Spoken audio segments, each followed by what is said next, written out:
PMO Kartu Prakerja itu saat ini sedang mengajak banyak lembaga-lembaga pelatihan seluruh Indonesia.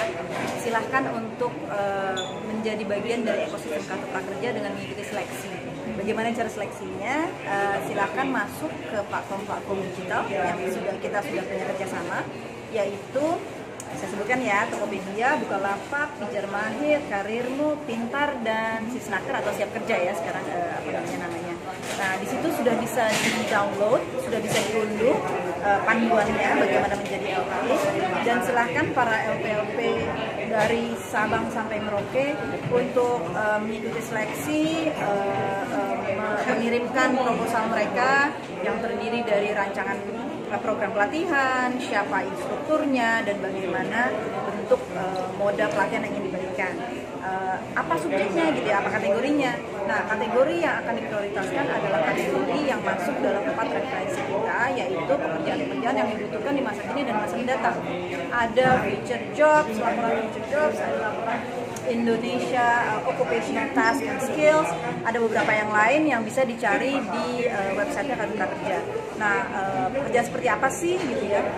Digital tentu saja masuk, tapi juga pekerjaan-pekerjaan umum seperti pembukuan, administrasi perkantoran, ekonomi kreatif, dan lain sebagainya itu banyak sekali. Jadi kenapa kita pengen mengarahkan ke situ? Karena memang itu adalah pekerjaan-pekerjaan yang banyak dicari di di Indonesia sekarang. Itu sudah hasil riset di dunia, Bappenas, Kemenko. Nah, jadi kita berharap semua lembaga-lembaga pelatihan ya, penyedia jasa pelatihan maupun mereka-mereka yang punya pengalaman dan merasa saya yakin nih ilmu saya bagus gitu ya. Nah, silahkan bergabung dengan lembaga pelatihan, silahkan masuk lewat lewat platform digital, dan sertakan dan masukkan segala proposalnya, dan nanti akan melalui proses seleksi. Itu sih Mbak yang pengen kita emphasize, supaya lebih banyak lagi lembaga-lembaga pelatihan yang mungkin selama ini kalau dia ada di Depok melayani hanya orang Depok gitu ya. Nanti kalau dia ada di Depok, dia bisa ikut loh melayani orang di Aceh, di Lampung, di Bali, di Papua. Orang Bali juga bisa melayani orang dari Lampung, dari Pontianak, dari lain-lain. Dan itu ada 2 moda, online dan offline. Offline tentu saja akan tatap muka, online bentuknya akan webinar. Jadi tidak lagi berbentuk video, tapi berbentuk instrukturnya bicara langsung sama pesertanya dalam sebuah ruang kelas online yang maksimum 50 peserta. Gitu. Persyaratannya banyak, silahkan diikuti, dan saya yakin kok banyak lembaga-lembaga pelatihan yang berkualitas yang bisa ikut. Kan pemerintah melalui Kemendikbud juga mengeluarkan program baru yang berupa pendidikan percepatan kerja dan berwirausaha. Ini apa yang membedakannya dengan kartu prakerja? Wah, saya harus belajar lagi ya Mbak ya soal program itu ya. Sejauh ini sih berbagai program pemerintah tuh sifatnya komplementer ya, saling melengkapi ya. Karena ada yang memang fokusnya pada pendidikan vokasi, ada yang fokusnya adalah pada lulusan lulusan perguruan tinggi gitu, ada lulusan itu semua komplementer. Dan saya sih ikut senang karena artinya kan lebih banyak lagi kesempatan beasiswa ya dari pemerintah. Cuma memang kadang-kadang namanya juga pemerintah, persyaratannya tuh seringkali agak bertahap gitu ya, agak butuh kertas-kertas lah, agak butuh administrasi. Sabar aja, prakerja ini adalah sesuatu program yang semuanya online, end to online. Siapkan NIK, siapkan semuanya online, nggak ada yang sifatnya surat menyurat. Jadi semoga bisa mempermudah sih angkatan kerja untuk melakukan itu.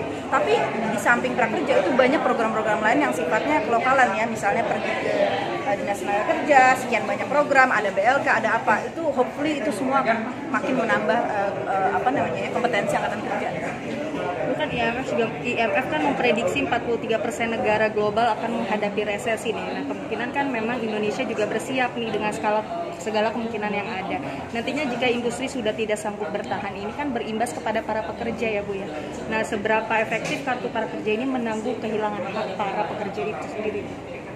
Betul, tapi jangan lupa IMF juga menyebutkan Indonesia adalah the bright spot in the dark ya. Artinya Indonesia sejauh ini dari perhitungannya, kalau ngikutin paparannya Ibu SMI gitu ya, saya sih optimis Indonesia akan bertahan, akan baik-baik saja. Alhamdulillah, semoga Indonesia bertahan. Tapi memang akan tetap ada imbasnya bagaimanapun kita ada di dunia. Nah, prakerja itu adalah penguatan dari sisi kompetensi individu gitu ya.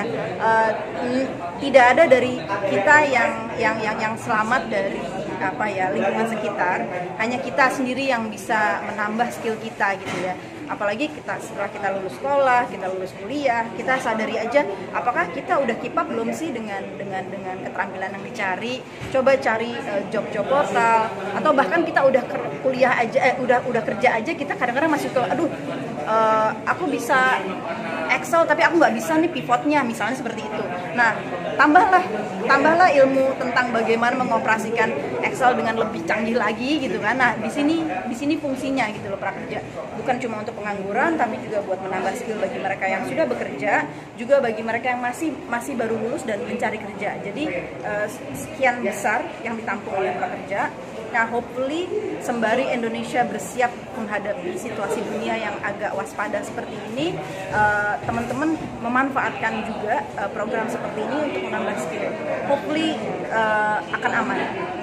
Bu, bisa diulang insentif yang akan diterima peserta kartu prakerja kalau misalnya diterima nanti secara singkat? Ya, oke. Insentif yang akan diterima peserta program kartu prakerja pasca triwulan 1 2023 ini nilainya adalah total 4,2 juta. Jadi saldo bantuan pelatihannya itu bertambah dari 1 juta dulu menjadi 3,5 juta untuk dibelikan pelatihan-pelatihan secara virtual ya, artinya tidak bisa diuangkan. Kemudian ada biaya untuk transport dan internet, karena belajar dengan durasi minimum 15 jam itu juga membutuhkan kuota ya, apalagi juga kalau pelatihan offline kan butuh transport gitu ya. Nah, itu senilai 600.000. Terus ditambah 2 kali insentif survei, yaitu 50.000 kali 2. Jadi in total semuanya insentif dari program kartu prakerja mulai 2023 ke depan adalah senilai 4,2 juta. Ibu ada bocoran nggak sih Bu, gelombang 1 bakal dimulai kapan? Triwulan 1 2023. Tepatnya kapan? Kira-kira kapan? Terima kasih sudah nonton. Jangan lupa like, subscribe, dan share ya.